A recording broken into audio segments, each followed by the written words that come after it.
the 20th century, hurricanes, natural-born killers. With the power of 500,000 atom bombs, hurricanes are nature's most powerful storms. The house trembled for about 2 hours. It was like a freight train. What makes hurricanes so frightening is that with all our modern technology, no one can predict when or where or if a hurricane will strike. I'm Mike Wallace, and this is the 20th century.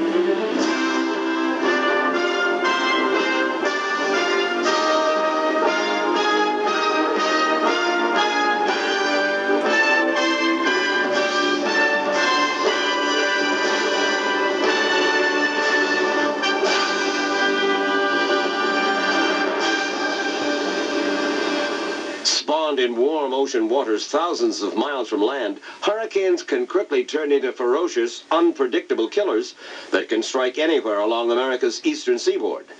Yet years can pass without a coastal town being hit by a hurricane, years in which warm weather and the beauty of the sea can entice millions of people to build their homes along the fragile shores. But it takes just one super hurricane to turn those homes into matchsticks.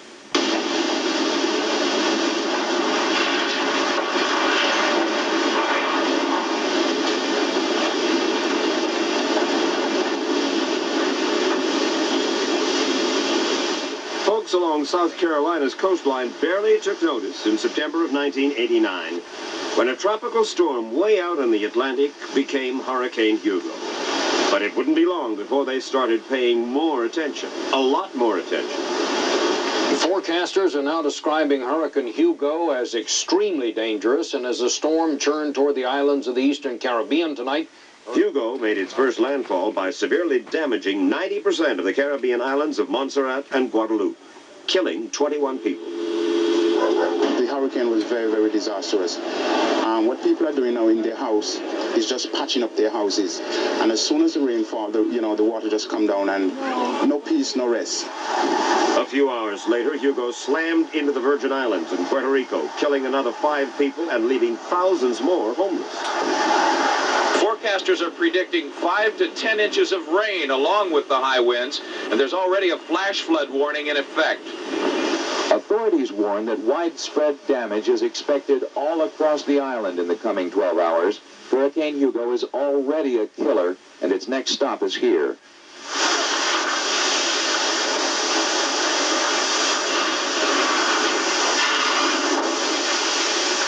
As Hugo left Puerto Rico behind and moved west, forecasters could only guess where it was headed next. But landfall along the coast of the United States did not seem out of the question. It had been years since the southeast U.S. had had a close encounter with a storm the size of Hugo, years that saw a population explosion along that coast. The last hurricane through here was David 10 years ago. A mild hurricane. It did some damage, but nothing compared to what Hugo has already done and might do if it comes ashore here. Nobody has been through a storm like this. Nobody living in Charleston has seen a storm like this in their lifetime, if we have a direct hit. Since David, there's been a lot of new construction. Much of it rushed through without regard to the threat of a hurricane. And experts who watched the hasty buildup worry Hugo could quickly break it down. the southeast coast of the United States is now officially on notice. Hurricane Hugo is on the way. Potentially the deadliest storm of the decade. It could crash land as soon as Thursday night, somewhere between northern Florida and central North Carolina. With the hurricane bearing down, people did what they could to get ready. Trees are going to be across the road. We have chainsaws. In Charleston, Police Chief Reuben Greenberg began preparing for a possible strike from Hugo. There are going to be 6 shelters open within the city limits of the city of Charleston with people that have never been with before in their lives, howling babies, arguing, bickering among themselves at night. It's not going to be a pleasant type situation, okay? Food. We have the food. We'll be able to feed 300 people for 3 days right here at the department. They got the food for us. They're getting us some bread. Okay. He says, I can get you bread. I said, well, they were baking bread there at the Piggly Wiggly. Shoppers, again, if you just entered the store, we still have some bottled water left up front. We have candles left. We have matches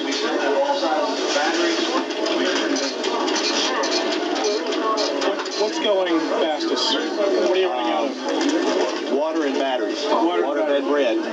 Bread we ran out of numerous times today, and the bakeries, as quick as they bake it, they're bringing it to us. We have trucks running 24 hours a day from our warehouse picking up stuff, resupplying stuff. So we're going to, just keep going. So did you get everything? You're all stocked up now? Well, I hope so. I need to get a few batteries, and that will be it.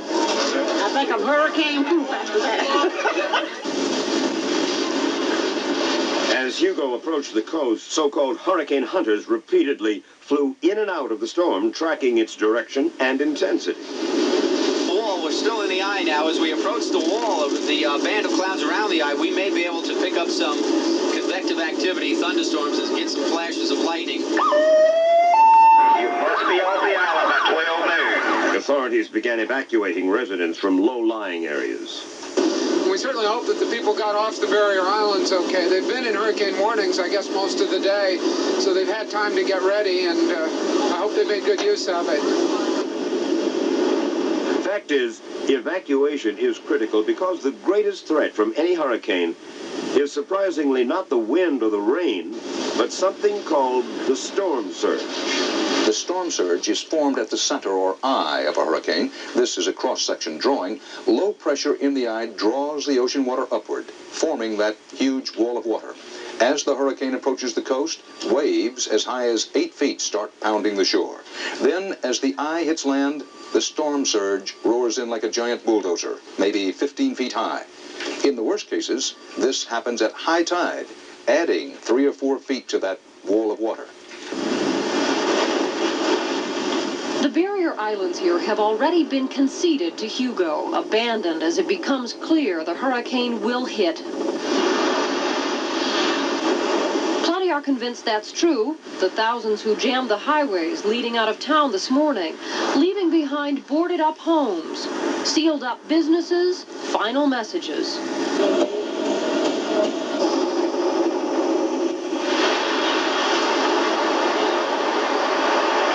Buzz Stulak came home to his beach house last night, perhaps for the last time. Me. Hi. Hugo forced Stulak to make some tough decisions, the kind of decisions all of us dread. Well, you said pictures and books. That's all that is. All right. After a lifetime of accumulating possessions, he has to decide which things he can live without, which few items are so important they must leave with him. How do you decide what you're going to take? We made out a list last night, and I think it looks like we're adding to the list because one's supposed to be that big. We're going to take my daughter's photos, tapes of some songs I've written, scrapbooks, photo albums, yearbooks, take my safe with the warranties and insurance policies and stuff in it. Up around 115, and there is that direction. As the evening progresses, so does Hugo, and the threat to Buzz Stulak and his house becomes more real. That storm, so it looks like that area is probably a pretty good estimate, anywhere from St. Augustine. 0600 Beaufort County has issued a hurricane warning. Evacuation orders have been issued for all of them. Before dawn this morning, the word came. All residents are urged to leave the island as soon as possible. Hurricane Hugo is expected to make landfall later this afternoon between Savannah, Georgia, and Charleston, South Carolina. Time to leave. Oh, this is sad. It's, I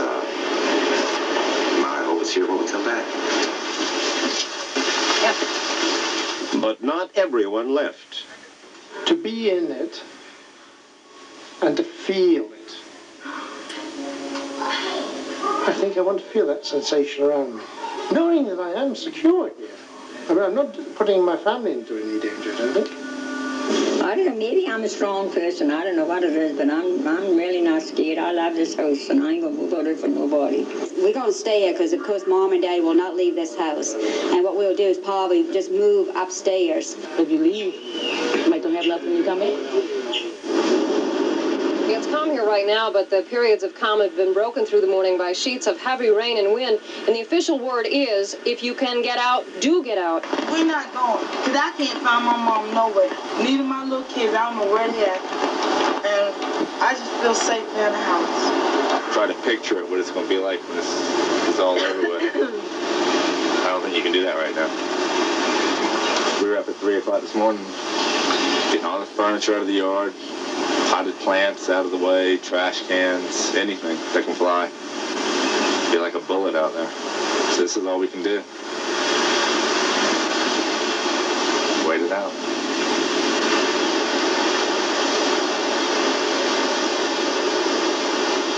Charleston residents wouldn't have long to wait. Hurricane Hugo, packing winds over 130 miles an hour, with a storm surge of 14 to 17 feet, was heading straight for Charleston.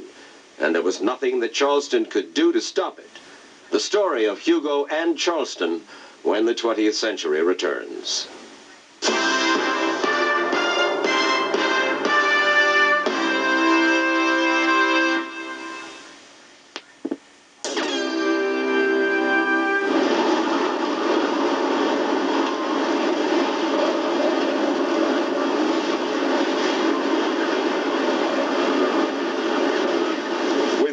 Roaring now at 135 miles an hour, Hurricane Hugo scored a direct hit on Charleston, making landfall on September 21st at about 10 p.m.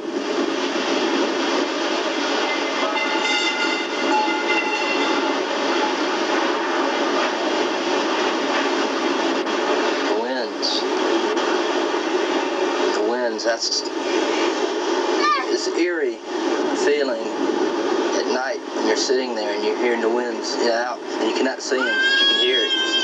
You know, it just, all sorts of thoughts just go through your head, your mind, you know, about, you know, what's happening out there.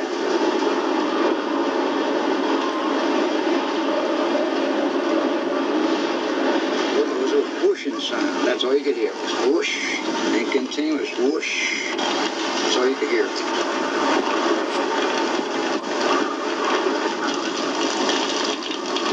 The winds just all of a sudden gusted. It was so hard to stand up. I had someone behind me bracing me, and the antenna of a cellular phone in my hand. All of a sudden there were these flashes of light. The transformers on some light poles blew in between me and the car. It was just all these claps of thunder and lightning. It just happened so quickly. And there's this ozone smell. It just flashed in front of you, and then we just kind of cowered there for a minute and ran back to the truck.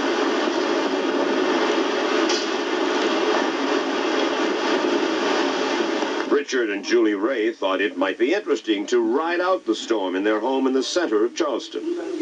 So when it started to happen, all you could do was just sit there and listen to it. And that was a frightening thing, I think. You couldn't see it.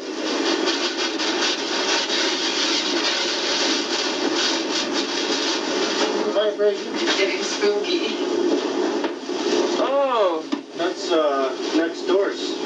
Something flew off of his place right there. Our fence is about to go. Forget it. And with the winds picking up again, I was saying to myself, well, gosh, you know, that water is going to go to the top of the second floor. It was very scary because you could hear all the banging and the shutters going next door and tiles falling off. And you're never quite sure whether anything was going to break the windows and just come on in. We had one window in the dining room that was facing on the water. We thought, well, we wouldn't block it up. We were really out of wood. We just taped it, but it blew in, so quite a lot of water came rushing in. I knew that was going to happen, and so I go.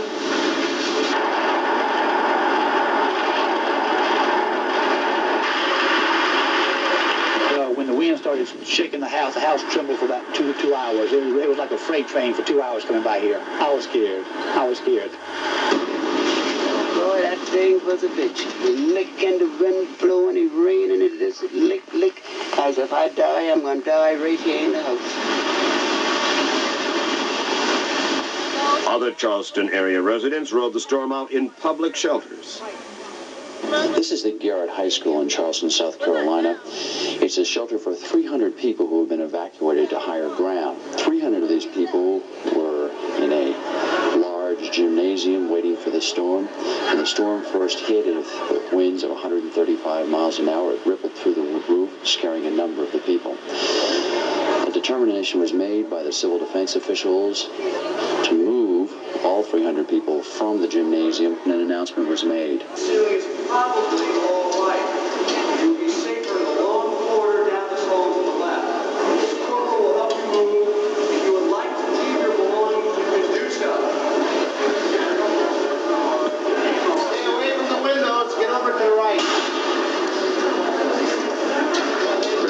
officials had told those in the shelter that the windows were safe and would not break. A few moments later,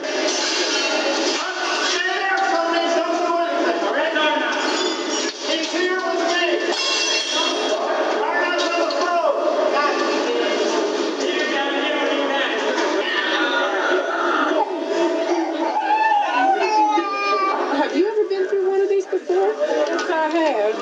Once? Well, several of them. Is this the worst? Yes, it is. So far, it is.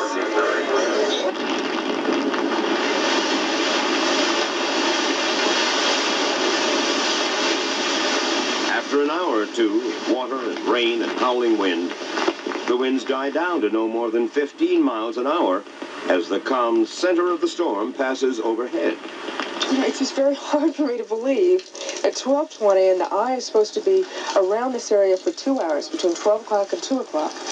And you're saying the worst is yet to come. and I think for the people inside, the worst part is just knowing that it's been terrible so far. The glass is broken in, there was damage, the roof felt like it was going to sort of fly off, although it didn't. And they're really wondering what's going to happen. What are you thinking about right now?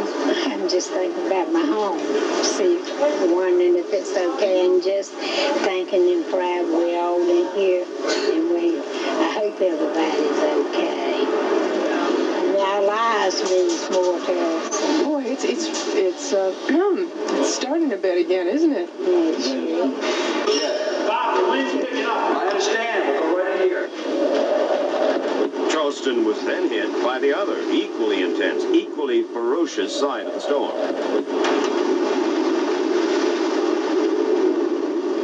Hugo cut a path of destruction all the way to Charlotte, North Carolina, 200 miles from the coast.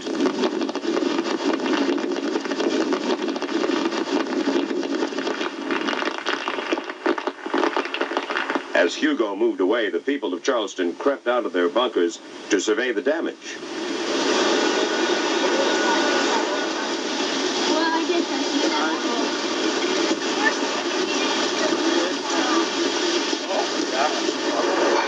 The reports are just starting to come in. The reports of buildings are down in the old historic section of Charleston. We have no confirmed reports of fatalities at this point. I can tell you, however, here in Charleston, the power is out. Water is out all over the entire area. It is said to be very, very bad. The rains have subsided, as you can see, but the winds are still gusting here in this area, and morning is beginning to reveal the destruction that is left in Hugo's wake. Downtown Charleston became a sea of water. There are reports that some 30 buildings collapsed under the brunt of the storm. A local hotel found its sign in its lobby. In a parking lot, dozens of car windows were shattered by flying debris. A huge shipping container was blown across the interstate highway. All the trees, all the big trees, either broken midway up or ripped out of the ground, across the road. It's just total destruction. The devastation was enormous. 71 people died in the hurricane. One of them, Alberta Ferguson's brother, who was killed when her house in Charleston collapsed during the storm. The house was dark, and I would just calling him, and he never answered me. For survivors, riding out the storm was something most folks who suffered through it would prefer to forget. It's the worst I have ever seen it, and I've been here nearly all my life. Remember when you had that crash, you said you thought it was the chimney? Yes, that's right, it was the chimney. I think we wanted to really see what it could do in the safe confines of a well-built house. And it is a lot more scary than you expect it to be.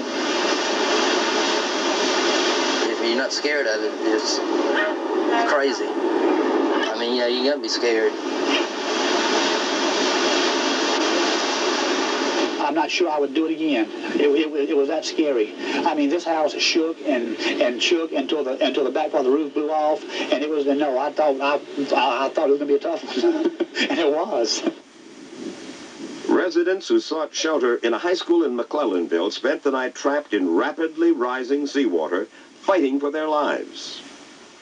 And when the water got about here, that's when I went up here. I had 1 feet up Football coach Melvin Powell was in the cafeteria with about 300 others. They were screaming, crying, calling for God. Only thing you can hear was God, help me. As the water continued to rise, desperate parents placed their children in the ceiling. They set them wrong in the ceiling. And while they were up there, we were begging the kids to please sit still, nobody move.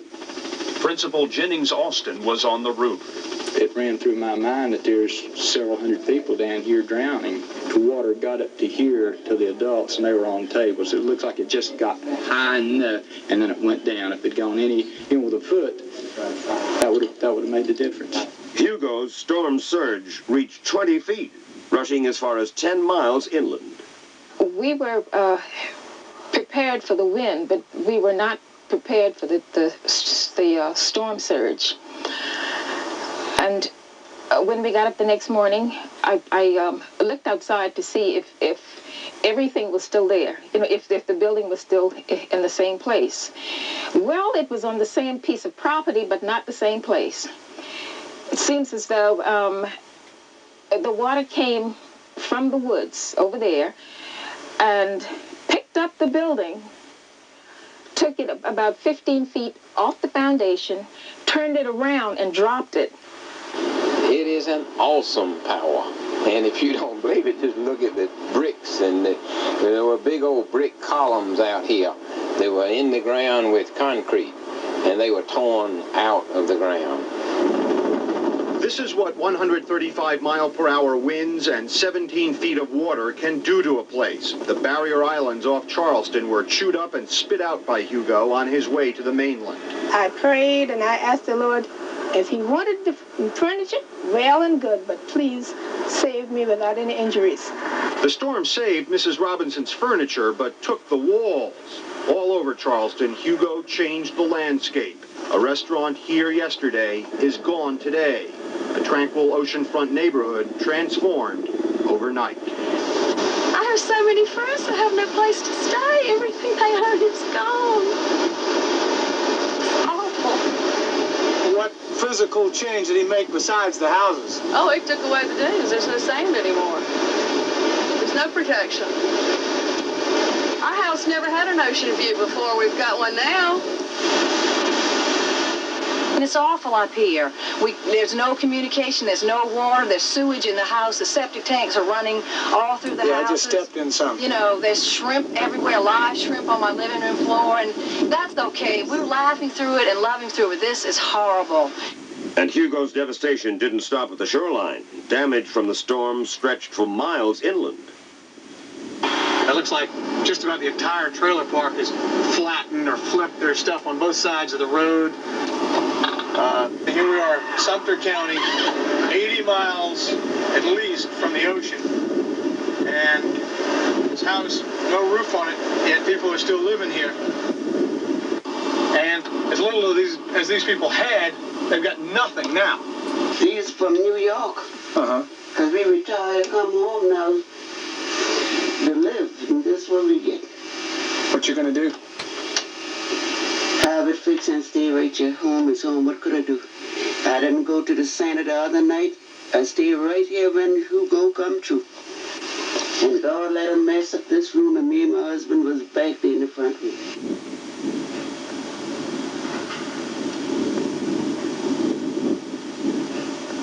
Although these inland areas were hit no worse than the coast, the cost of suffering seemed higher. Did you have any insurance? I didn't have nothing.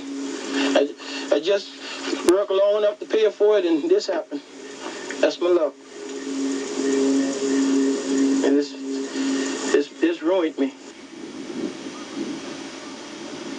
Property damage from Hugo reached $7 billion, making it the costliest hurricane in American history, a record that lasted only 3 years. For in 1992, a stupendous hurricane named Andrew struck South Florida a mortal blow.